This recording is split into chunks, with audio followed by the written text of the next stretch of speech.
எந்த அளவுக்கு போகுதுன்னு சொன்னா சொல்கிறார்கள், என்ன சொல்கிறார்கள் என்று பாருங்க. கிளிப் 25 போடுங்க. நீங்கள் சொல்லக்கூடிய மாதிரி இந்த கடையிலே பூஜை செய்யப்பட்டிருக்கக்கூடிய பொருள் ஹராம் தான். மாற்று மதத்தவர்களுடைய பூஜை செய்யப்பட்ட எந்த ஒரு வியாபார பொருளை எடுத்துக்கொண்டாலும் அது ஹராம் தான். கடுகளவும் அதில் சந்தேகம் கிடையாது. அவருடைய கடையில் நாம் ஒரு சீனி வாங்க முடியாது, ஒரு தீப்பெட்டி வாங்க முடியாது, சீனி வாங்க முடியாது, ஒரு தீப்பெட்டி வாங்க முடியாது, சீனி வாங்க முடியாது, ஒரு தீப்பெட்டி வாங்க முடியாது, எதையும் வாங்கக்கூடாது. ஏனென்றால் அவர்கள் கடவுளுக்கு, அவர்களுடைய மத கடவுளுக்கு பூஜை செய்துவிட்டு தான் அந்த பொருள்களை விற்பனை செய்கிறார்கள். அது ஷிர்க் என்பதில், ஹராம் என்பதில் துளியளவு நமக்கு சந்தேகமே கிடையாது. ஆனாலும் நம்முடைய சக்திக்கு அப்பாற்பட்டது என்ற ஒன்று எந்த இடத்தில் வருகிறதோ அந்த இடத்தில் நமக்கு மார்க்கம் என்ன செய்கிறது என்று சொன்னால் அதுல விதிவிலக்கு சொல்லுது. சரியா? சீனி வாங்க 1 கிலோ சீனி எடுப்போமா பண்டையோட கடையில ஹராம். ஒரு தீப்பெட்டி எடுப்போமா, சூரியன் தீப்பெட்டியா எடுப்போமா, சூரியனும் மேல சந்திரனும் மேல. இப்ப 2 இருக்குது. இதுல உருவம், சூரியன் உருவம் இருக்குது, தீப்பெட்டியும் இருக்குது. போ இந்த மாதிரி மூளை குழம்பின, மூளை இல்லாத ஒரு கொள்கையை மக்களுக்கு சொன்னால் மக்கள் உங்களை நோக்கி வருவாங்க தௌஹீத் என்ற பேர்ல. உங்களை போல நெருப்பட்டி ஹராமெண்டா, உங்களை போல சன்லைட் ஹராமெண்டா, ரின்சோ பேக்கெட் ஹராமெண்டா, அதை எப்படி எடுத்துக்கொள்வார்கள்? இது என்னடா இது? எப்படிடா சன்லைட் ஹராமானது? சன்லைட்டையும் குர்பான் பண்ணுகிறீர்களோ என்று யோசிப்பானா இல்லையா?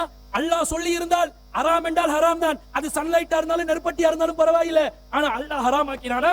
அல்லாஹ் ஹராமாக்காத ஒன்றை நீங்களாக இட்டு கட்டி திணித்து ஹராமாக்கும் போது அவன் சிந்திக்க மாட்டானா?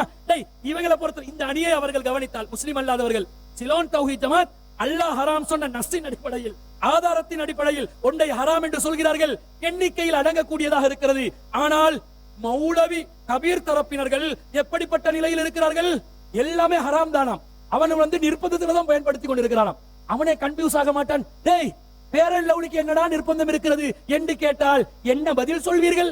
ஆதாரம் நஷ்டம் இல்லை, நிர்பந்தத்துக்குரியதும் அல்ல. அதான் வேடிக்கையாக இருக்கிறது. அன்புக்குரிய இஸ்லாமிய சகோதரர்களே, நிர்பந்தம் சம்பந்தமாக அடிக்கடி பேசி வராங்க.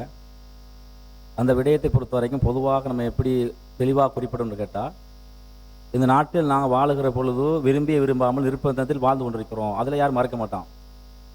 எப்படி வாழ்கிறோம்? பாடசாலைக்கு அனுப்ப முடியாத நிலைமைன்னு கேட்டால் மொத்தமாகவே இணையப்பு நடக்கிறது. அது ஹாஸ்பிட்டலுக்கு போகாமல் ஒரு நிலைமை, ஒரு ஹோட்டலுக்கு போக முடியாத நிலைமை, இப்படி ஒட்டுமொத்தமாக நிர்பந்த நிலை இருக்கான்னு கேட்டால் இருக்க தான் செய்கிறது. அதில் யாரும் மறக்க முடியாது. அப்படி பேசுவதனால் அடிப்படை வாதம் ஆகிவிடுமான்னு கேட்டால் அப்போ அந்த வாதம் என்பது உங்களுக்கு திரும்பும் என்பதற்கு ஏற்கனவே பேசியிருக்கிறோம். அதே நேரத்தில் இவங்க அடிக்கடி என்ன பேசுகிறாங்கன்னா, இந்த பேரலவல்லி, அது மாதிரி சாக்லேட்டு, இது போன்ற காரியங்களை அடிக்கடி பேசுகிறாங்க. இது சம்மந்தம் விளங்கப்பட்டு லேசாக விளங்கிடலாம்.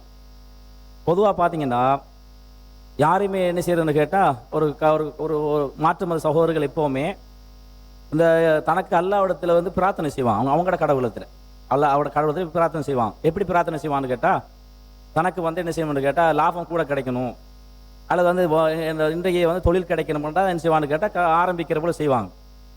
யாரை மாற்று மத சகோதரர்கள் எங்கேயாவது சிக்னலாம் எடுத்து வச்சு, டூத் பிரஷ் எடுத்து வச்சு எல்லாத்தையும் கொண்டு வந்து கடவுளுக்கு படைச்சி, கடவுளே இந்த சிக்னலுக்கு தானே உனக்கு அவனை படைக்கிறேன், எனவே அதுக்கு சக்தி கிடைக்க வேணும், அப்படி இங்கே நடக்குதா? அப்போ என்னது இல்லாத மக்கள்கிட்ட இல்லாத ஒன்றை ஏன் கேள்வியாக கேட்டுக்கிறீங்க? அது நடக்கிறது இல்லை, எங்கேயும் நடக்காதது. நீங்கள் எந்த மாற்றம் சோறு எடுத்துக்கொண்டாலும் சிக்னலை வச்சுக்கொண்டோ அல்லது பிரஷை வச்சுக்கொண்டோ அதை கடவுளுக்கு முன்னால் வைத்துக்கொண்டு என்ன செய்கிறேன், நான் இது அருள் வளம் கிடைக்கிறேன், இது நீங்கள் வைப்பதனால எங்களுக்கு என்ன செஞ்சிடும், அது அதுக்கு சக்தி வந்துடும், எனவே அந்த சிக்னலை பயன்படுத்துவதனால அந்த பல்லுக்கு தானே பல்லு சாதாரண பல்லா மாறாது, தீட்டினா அப்படி சொல்றது இல்லை, அப்படி நடக்கிறது இல்லை. அப்போ எனவே என்ன செய்யலான்னு கேட்டால் திசை மாத்திரத்துக்கு அதை பயன்படுத்திடுமா? அப்போ நிர்பந்தம் கெட்டக்கரைகள் வராது, நிர்பந்தம் கெட்டக்கரைகள் வராது, நிர்பந்தம் கெட்டக்கரைகள் வராது. ஏன் வராதுன்னு கேட்டால் அது அப்படி அவங்க செய்கிறதும் இல்லை, நடக்கிறதும் இல்லை, காரியமும் கிடையாது. இதை நீங்க தெளிவாக புரிந்து கொள்ள வேண்டும். என்ன சொல்கிறார்கள்? தெளிவாக கிளிப்பிங்கை போட்டு காட்டினேன். தீப்பெட்டி வாங்குவது கூட ஹராம், கூடாதுதான் என்று சகோதரர் கபீர் அவர்கள் சொல்ல, செல்மி அவர்கள் நாங்க அப்படி சொன்னோமா? ஏன் சொல்றதை நீங்க பார்க்க மாட்டீங்க, பார்க்காம முரண்பட்டு பேசுவீர்கள். இதை முதலாவதாக பதிவு செய்து கொள்கிறோம்.